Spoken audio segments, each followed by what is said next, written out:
Hi, good afternoon. Um, this book that I will flip through now is called Bystander, A History of Street Photography. It's compiled by Colin Westbrook and the great Joel Meyer, Meyerowitz. It says here, street photographers act on instinct, they have feelings, and in that incandescent moment of feeling recognition, they know and don't know, yet they are impelled to shoot and to make a photograph. It's quite a chunky book. I have sat down today and flipped through quite a number of books, and including quite a few abstract books that I have to say have made me a little bit tired. So hopefully a book about street photography, a subject that I love, will perk me up a little bit.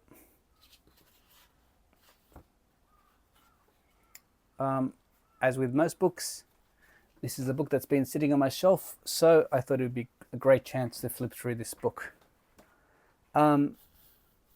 This is a great photograph to start the book. When I first became interested in shooting photographs with a film camera back in 2004, I went to see an exhibition, and this was what was considered maybe the most famous photograph, where Bresson is said to have captured a moment and shot through a hole in a fence. Whether it's staged or not, who the hell knows? This is another Bresson.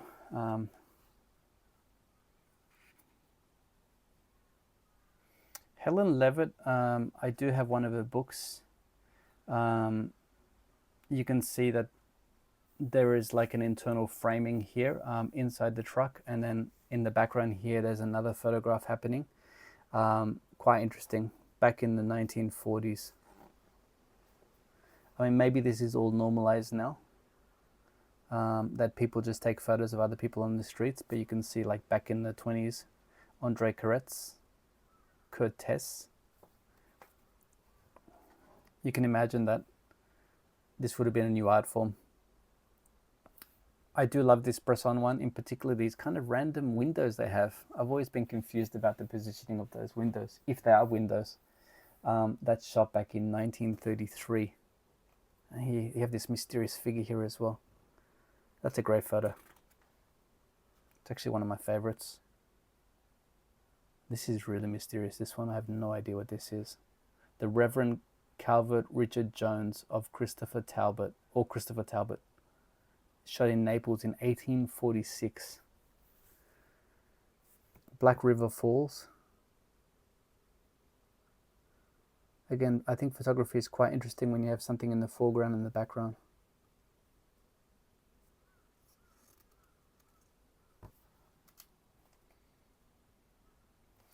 Eugene Ajay. I haven't spent that much time with his work. It's like 1906. I've seen a lot of his books, but I can't say that I've spent that much time looking at his mysterious photographs. Bresson, I've seen a few of his exhibitions. Yeah, I love his photographs. Yeah, they're very unique. The shapes. I mean, the shapes here. There's definitely something beautiful about his photographs. Ben Shorn, is that the artist Ben Shorn? Walker Evans.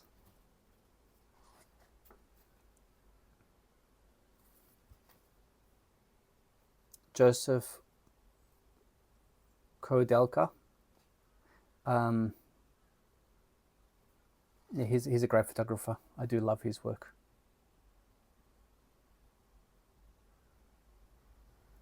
This is Ajay. Can I just say Ajay again?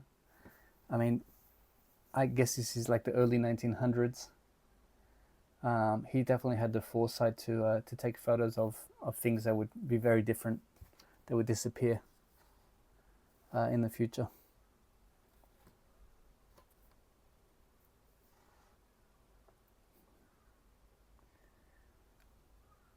I do kind of love how this book has gone through, like, capturing these old moments, and then suddenly you have this very comical picture here, which is amazing. It's by Martin Parr, and it's taken in Sweden, and you have this guy here shoving food down his face. You have a statue with a gun, and then you have this random wallet, and you have smoke coming out of the wallet. I mean, I know it's not coming out of the wallet, but that's amazing. And they've juxtaposed it with this photo of another steamliner. That kind of made me laugh.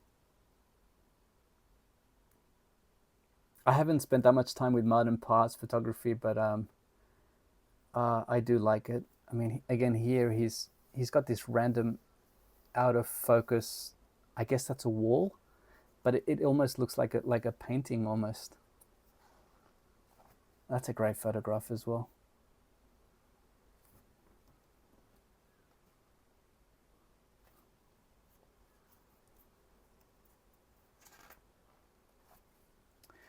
Our first photograph of Joel Meyerowitz, and I apologize. I've got so many books of these guys, but I've never gone out and pronounced the name. So inside my head, I say something that's most probably completely incorrect. I do apologize if I'm completely botching the names of these guys. The first thing that for me that stands out in this photograph is how crowded it is. I mean, check out this how tall this guy is with a huge afro, and then this really mysterious guy looking at the camera. And then you have all these bloody random signs all pointing in different directions. A lot's happening in this photograph and these colors.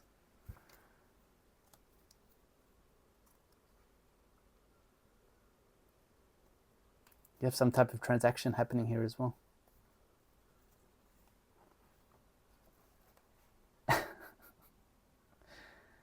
Yep, that's mysterious.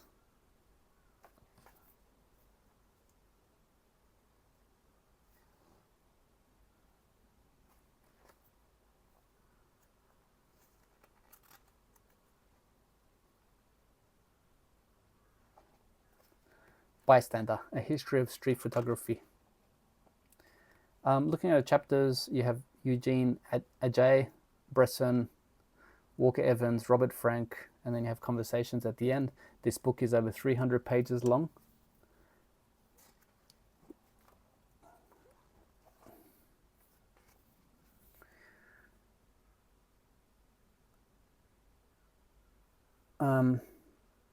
Philip Lorca di Corsia. He's kind of famous for these stage photos that he's done of of people in cafes and people walking past shops. This one here doesn't appear to be staged, but I love how the figure kind of melds into the background there, and you have this red dot adding some type of interest to the painting, to the photograph. Jeff Wall. That's pretty cool. That must be staged.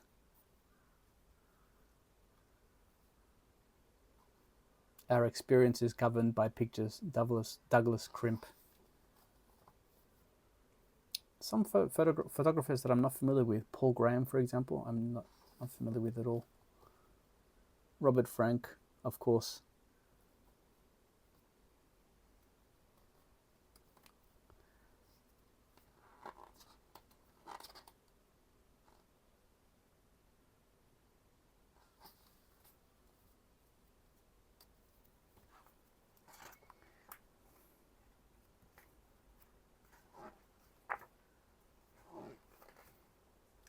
Okay, I think they're going to start this book looking at the real beginnings of street photography.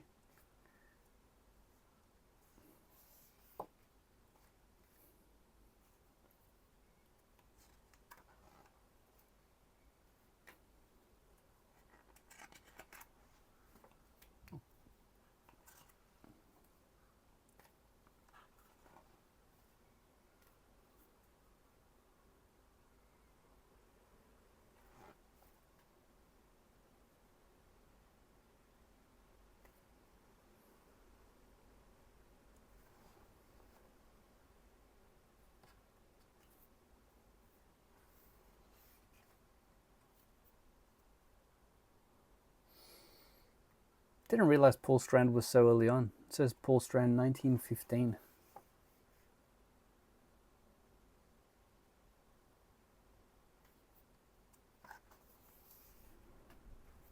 This is chapter 2 in the beginning.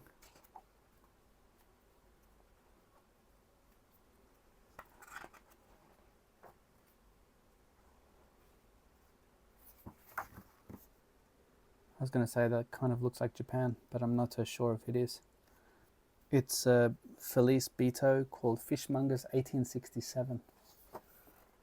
Don't know.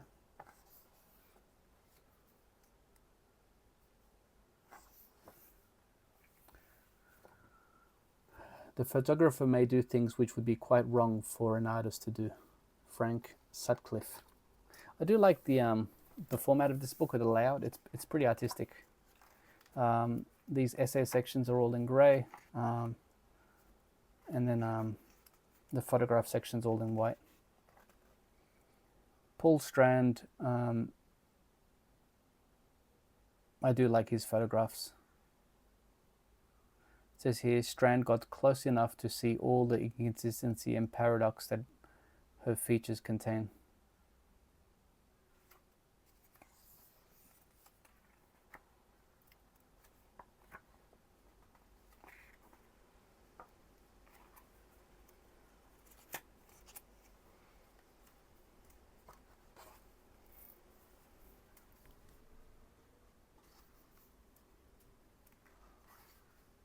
Part 2, Cartier-Bresson and Europe in the 20th century. This is one of the, I think this photograph may have been in one of the exhibitions I saw early on. I did love the big black windows there of what appears to be like a huge building in Wall Street, and these little figures walking past it. It was quite an interesting photograph.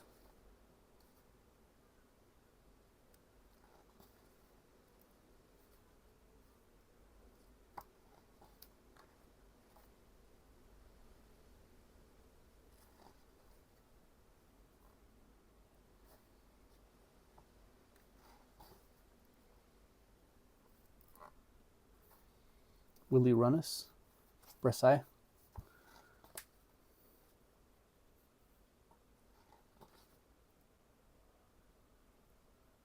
This is Bresson again. I like some of Bresson's night photographs of Paris. I think they're really interesting.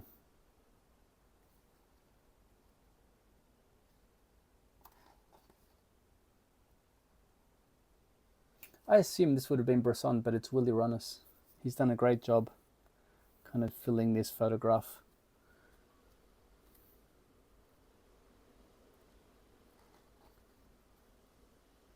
Manuel Alvarez Bravo.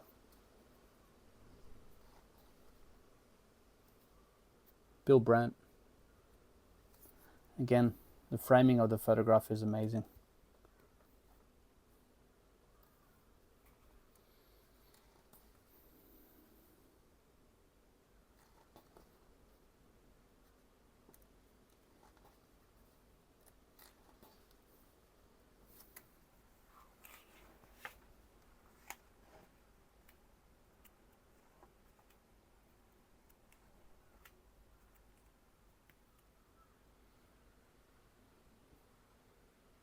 This was an interesting one. I remember seeing this one before. It looks like this guy's passed out on the ground here. Trafalgar Square on the day of coronation of George VI. And this is Bresson. I've loved this photograph before. Cape Cod.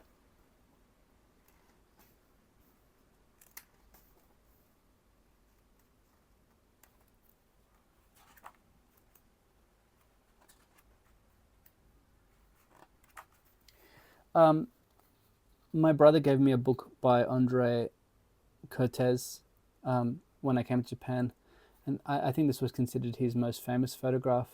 We have this guy carrying what appears to be a wrapped painting, and then you have the steam train going right past the top. This is taken in the late 1920s. Quite an interesting and perhaps staged photograph.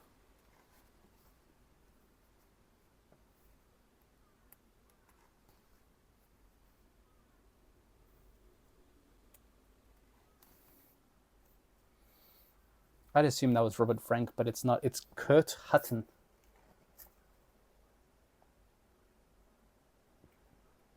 This is Bill Brandt. It almost looks like a Jim Jarmusch movie.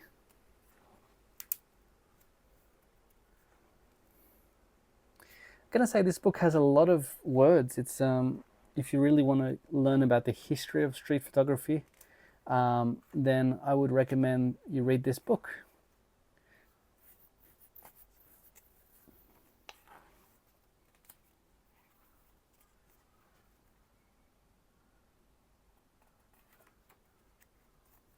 I don't know what it.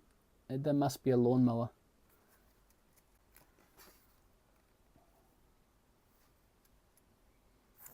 I do love sometimes when the shadow cuts off the face. That this photograph up here is taken by Gilles Perez. You have a lady here. You have this guy with the great sideburns. That's a very interesting photograph. Also the buildings. I mean, the blacks are very black, aren't they? The shades.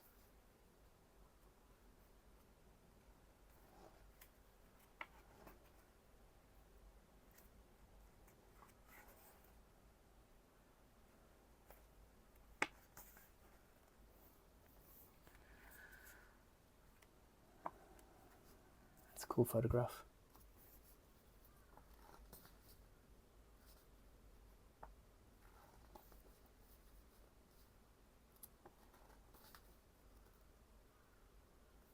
You have Walker Evans and you have Helen Levitt.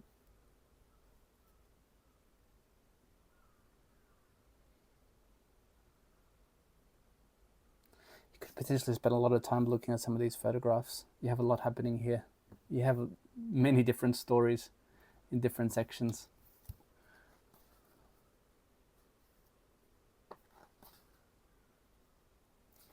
I've loved this photograph for a long time. Walker Evans, track and sign. I mean, pulling this out of a huge sign that says damaged. I have no idea what the context is, but it's such a unique photograph.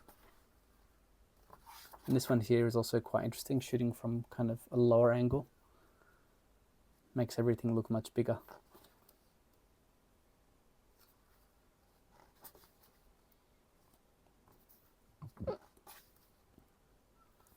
There are a lot of photographs by Ben Shahn.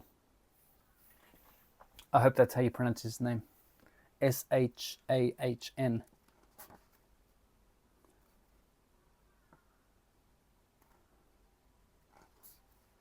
These are Walker Evans photographs. New York subway, where he used to kind of hide this camera. It's a film camera, so it would have made a click sound. But he used to sit across and take photos of people, which I've done before. I think there's something very interesting in capturing people at rest. It's almost like they're relaxed and they're not kind of changing their face.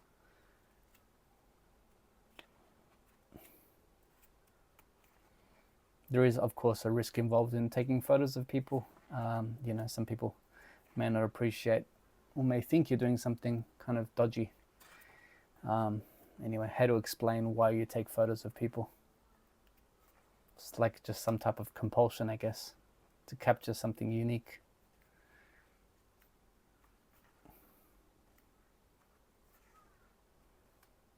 I think we're about halfway, a little bit more than halfway through this book. That's Walker Evans. Again, Walker Evans. This is these are some different works that Walker Evans did. These ones are called Detroit Street. It's a separate book he had. I think it's of people like, were they leaving an unemployment bureau or something? But there's a book where he just basically just shoots up like this, capturing everyone walking across this particular place, which again is quite interesting. I mean, the framing of this, I mean, she looks massive because the photograph is taken from almost ground level. William Klein? Yeah. Lee Friedlander. I never really understood why William Klein has this period of photography where there's a bit of a sheen to his photographs. I don't know if that's a lens that he used. I have no idea, but you can see that it's kind of like, is it because it's a gelatin print or something? It's not really black or white. It's very kind of, I don't know how to describe it.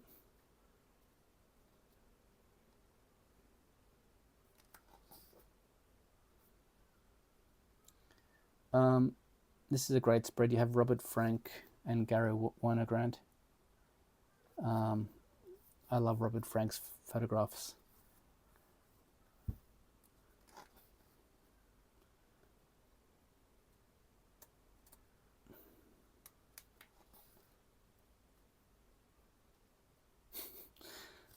There's something comical about seeing a huge hairy hand.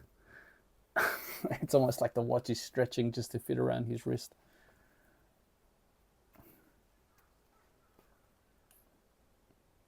I love Ouija. Some of his photographs of the crime scenes at nighttime are amazing. Here's Klein again. Again, I don't understand why his photographs look like they do. Robert Frank.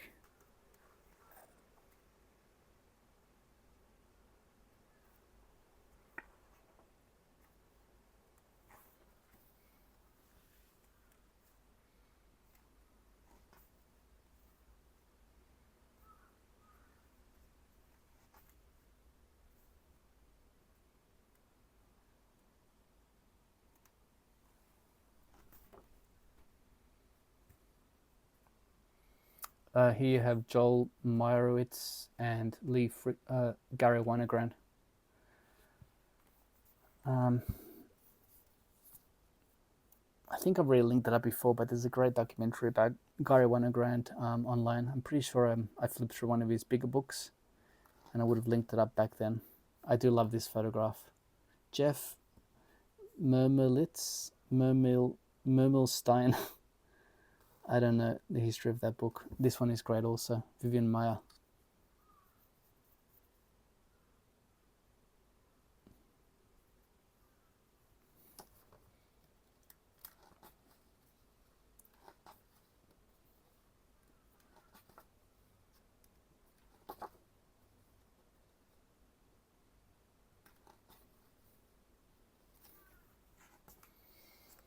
Okay, we are getting closer to the end.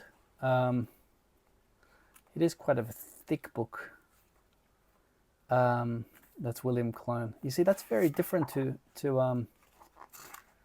you have that, which is, again, I don't know how to explain the focal point of that. It's very different to that. That's very clear. I do like these types of work more by William Klein. But out of all his work, there's only a handful that I really love, and then there are others which for me, they don't do it for me. These are photographs on the Americans by Robert Frank. Maybe my favorite photography book, and one of the first that I ever purchased.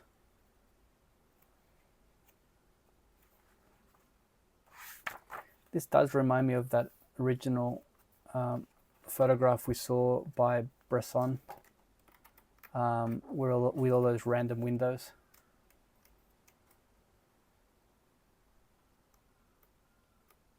This one, I think there is some similarity there in the background when you put these shapes in the background that don't make all that much sense, but add some type of texture to the photographs.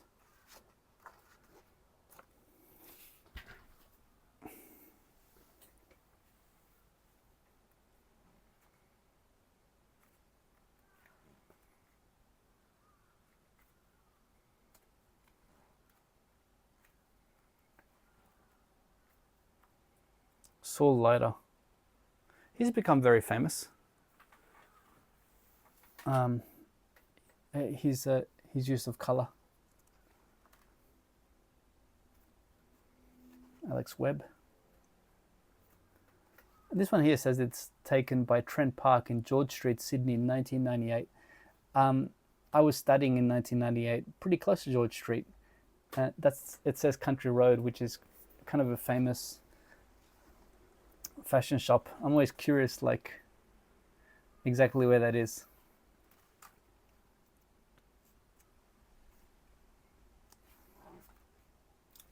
That's a really mysterious kind of steam.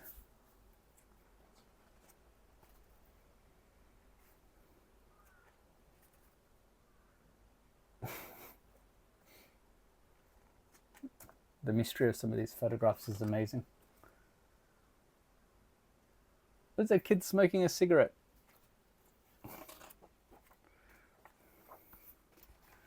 I think that's Ariana Grande, it is. Yeah. Anyway, this is quite a thick book. You have Diane Arbus. She's great. It's kind of a thick book, guys. Let me know what you think. Are you a fan of street photography? I did take a lot of photographs in my earlier days. I haven't taken that much recently. I do love photography. I think you can most probably tell that I spoke a lot more about some of these than I did about the abstract photographs or abstract paintings that I've recently flipped through. Anyway, this is a pretty chunky book. I think it's a good book to purchase as an introduction or perhaps as a compendium of street photography. Not a bad book for inspiration. Have a great day.